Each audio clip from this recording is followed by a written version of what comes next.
TNI sebagai bagian dari penjaga keamanan Bali bersama kepolisian juga ikut mengamankan berjalannya demo tolak reklamasi Jumat pagi. Dan Rem 163 Wirasatya Kolonel Infantri Nyoman Cantiasa berharap pengamanan ini akan menciptakan keamanan yang kondusif dan demo berjalan lancar. 63 Wirasatya Kolonel Infantri Nyoman Cantiasa mengatakan, meski kewenangan pengamanan pelaksanaan demo tolak reklamasi yang digelar di depan kantor gubernur berada di pihak kepolisian, namun TNI tetap siaga ikut membantu amannya pelaksanaan demo yang diikuti ribuan demonstran.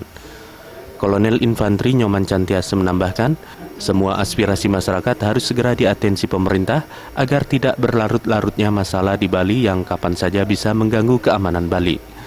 Menurutnya, aksi demo tolak reklamasi yang dilakukan berbagai elemen di Bali sah-sah saja selama mengikuti aturan yang ada dan diharapkan segera menghasilkan keputusan yang terbaik. Kalau mereka menyampaikan pendapat, ya itu kan sebagai warga negara Indonesia kita wajib. Silakan saja. Yang penting mereka tertib dan sebagainya. Kita sebagai para TNI, ya kita mendukung apa yang menjadi program pemerintah. Kalau memang pemerintah menyampaikan bahwa sudah dikeluarkan nanti keputusannya, ya kita harus dukung.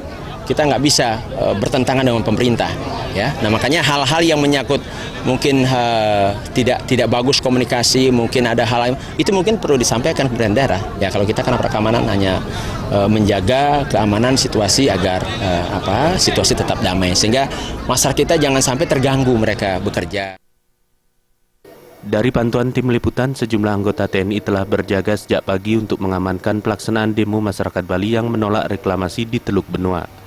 Jaya dan Indra Wijaya, Bali TV.